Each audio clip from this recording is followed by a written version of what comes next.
How Larry Bird almost made an NBA player commit suicide. Now, before I get started with the video, I just want to say thank you for 140,000 subscribers. That is absolutely crazy. We are so close to 150k, which is, I really honestly never thought I'd be able to get to this point. So thank you so much for 140k. But yeah, I just wanted to say a big thanks for all of you guys that like the videos, share the videos, comment on anything down below, and obviously subscribe. It honestly means the world to me. And without you guys, I wouldn't be at 140k and close to 150k. So yeah, thank you so much. And that's pretty much all I wanted to say. I just wanted to say I uploaded this video yesterday for about a couple of hours, and then I decided that I wanted to change it a little bit.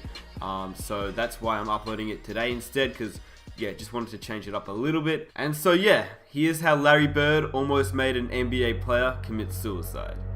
So in a podcast interview with Vice Sports, former NBA All-Star Jason Williams, no, not the flashy passer white chocolate Jason Williams, this Jason Williams in the interview, played in the 1990s for the 76ers and the New Jersey Nets. And well, he talked about what it was like as a rookie playing against the great Larry Bird. Now, this interview was conducted a while ago now, but I found this story absolutely insane, and I'm surprised it hasn't been publicized more, so that's why I'm here, telling you stories that you may have never heard of.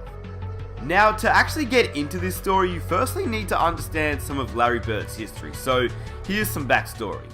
As we all know, Larry Bird is one of the greatest players of all time, there's no doubt about it. But not only was he an amazing player, he was an incredible trash talker, and according to many previous NBA legends that played against Larry Bird, he was the greatest trash talker of all time. But the thing with Bird, and many great trash talkers alike, Michael Jordan, Gary Payton, Reggie Miller, Kobe Bryant, and many others, is that when they trash talk, they not only trash talk, but they back up whatever they're saying with incredible play, which makes it more annoying for the opposition when they actually have to face up against these guys, because they just trash talk in their face and then hit like a 3 in their eyeball. It's crazy, but that's why they're so good. Now, like I mentioned, Larry Bird was one of the greatest players of all time. We know that. Larry Bird had an incredible career ever since he was drafted in 1978. And as a rookie, he averaged 21 and 10 at the small forward position. And that would only be the start of what was to come. For 13 seasons with the Boston Celtics from 1979 through 1992, Bird brought hustle, consistency, and excellence in all areas of play as a scorer, a passer, a rebounder, a defender, a team player, and perhaps above all, as a clutch performer. Oh, did I forget? And as a trash talker? The thing about Larry Bird though is that he was so confident, very confident, maybe too confident, but he was confident in a great way. Bird was so self-confident that he was known to waltz up to the opponent's bench before tip-off and predict a 40-point performance for himself. Then he would drop 40 on them, which is pretty insane. I won't get into all the Larry Bird stories, but just know that there were some pretty crazy Larry Bird trash talking stories. Anyway, in 1990-1991, Bird was coming towards the end of his career, and he would still play 38 minutes a game, but he'd only play 60 games, and you could definitely tell he'd lost some of his touch, which, I mean, it was obviously expected since he was 38 years old. He had all sorts of issues, and at that exact time of 1990-1991, Bird was slowing down and at the end of his career due to frequent back issues which would hamper the legend into retirement just a year later in 1992. So it was really not Larry Bird's prime or peak, but if you knew anything about Larry Bird, he wasn't going to let a rookie dominate him, or to be exact, he wasn't going to let a rookie stop him, not even on his last leg. According to Jason Williams, he felt confident enough that he could check an aging Larry Bird on the court. I'll be clear with you again. Larry Bird did not like rookies, especially those that tried to challenge him, but not only was Williams a rookie, this was his second game in the league. It didn't start off well for the 76ers. Charles Barkley had come to the game hungover, and Larry Bird realized that immediately. He knew Chuck had a big night out, and Larry Bird saw this as an opportunity to trash talk his way into a win. Not only did Bird start trash talking him, but he was lighting him up on the court. Larry Bird was hitting 3 after 3 after 3 on Barkley, and he couldn't do anything to stop it. I get there, and Charles Barkley comes to the game hungover. Hungover, you know? You could smell it on him. Boy smells like a sailor, man. Like possum nuts, you know?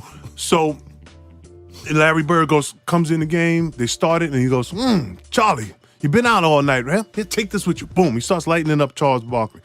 Larry Bird, doing what Larry Bird does, backs down the court after hitting in 3 and tells the opposition coach, "Hey coach, give me somebody else." So they put in Rick Mahorn, and they look at Rick and say, if you got a whole ass, you got to make 2 trips, boy. You can't check me. Why? Larry Bird just talked. If you knew anything about Rick Mahorn, he was a pretty tough guy in the NBA. In fact, so tough that one time Isaiah Thomas punched him in the face twice and he didn't even flinch. So, okay, maybe I'm exaggerating, but I'll show you the clip. It's pretty crazy. Anyway, as I told you before, Larry Bird didn't stand down to anybody. And although Mahorn was a pretty tough guy in the NBA at this point, Larry the Legend didn't care. He started trash talking Mahorn too. Then Bird says to the coach, "Coach, put somebody else on me." And so he did.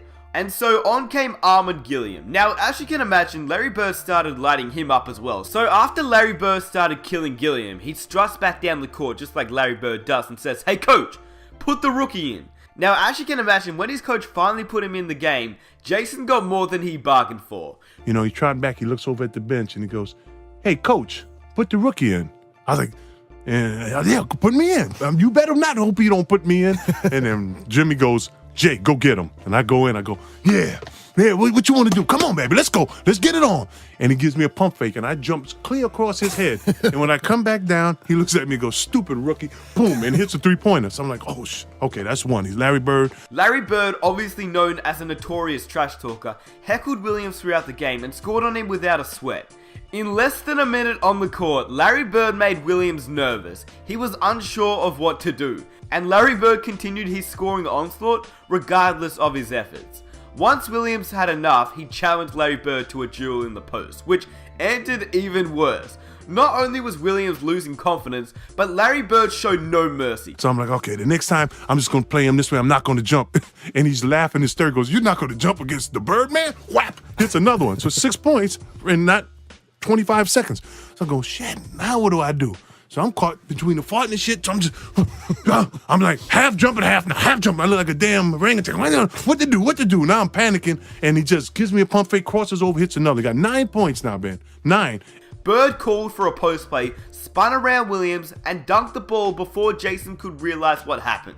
"Post me up." 5 down, he calls. They throw the ball in the post. He pump fake, goes around and dunks on me. Now I'm like, oh shit. I got dunked on by a white man who's on the end of his career. Can never go home again. It's a wrap now. From that point on, Williams not only doubted if he should be playing NBA basketball, but he contemplated suicide for a brief moment. I'm starting to think when we run back down, maybe I shouldn't play basketball. Maybe I wasn't that good. Maybe I should have been a brick mason. You know, what the hell am I doing here? I can't go home now. If this guy scores one more bucket, I'm thinking suicide. It really was. I was like, what the... Larry Bird had destroyed his confidence in an instant, and when the coach tried to insert Williams back into the game, he looked into the stands, hoping the coach wouldn't even make eye contact with him because he was afraid to face Bird again. So the second half starts, and I'm on the bench, and he starts lighting up Charles Barkley again. He's lighting up Rick Mahorn. Then he's lighting up Armen Gilliam, right? And the coach comes down to the bench. You got nobody else to put in the game. And he looks at me, and I start looking into the stands with the fans. I wouldn't give no eye contact to Jimmy Lyon, the coach. And I'm like, please, don't put me back in there with that white guy. Please, whatever you do. It was the first time in my life I was ever scared to be go into a basketball game. Maybe he was exaggerating a bit, but he didn't want to go back in the game, which is crazy. Larry Bird made a grown man not want to play the game he loved because it was killing him too much. Now, I don't really want to talk about Jason Williams and what he's done in the past because, well, I don't really want to get into that. But for those that don't know what he did, you probably won't forgive him. But in my opinion, I truly believe he's a changed man. He helps out communities and he takes care of young kids that actually need help. So I think he's definitely learned his lesson. If you guys want to find out what he did, if you don't know, you can probably search it up, but I just really don't want to get into that in this video. Anyway, the craziest thing about all this though was that Larry Bird was doing this at the age of 38 years old with back issues and everything, but he was still lighting up these guys. I can just imagine what type of trash Bird would have talked in his prime, but the most hilarious thing about all this was that Williams was so distraught about how a white guy dunked on him, and what made it worse was the fact that it was Larry Bird and he was super old. And I hope you guys enjoyed the video. I just thought it would be a really interesting video for those that didn't know about Larry Bird and his savageness, and to be honest with you, Jason Williams was probably exaggerating a little bit when he said that he was contemplating killing himself and committing suicide, but he openly admitted that he was scared to face Larry Bird again, so that's pretty crazy. Larry Bird made a grown man scared to play him at the age of 38 years old. Anyway, if you guys enjoyed this video, please subscribe for more videos just like this, and comment some of your own ideas that you'd like me to make a video on. If you guys could leave a like on this video, that would be absolutely amazing, and if we can reach 4,000 likes, I'll get started with the next video immediately for you guys. Anyway, I'll catch you guys in my next video. Peace!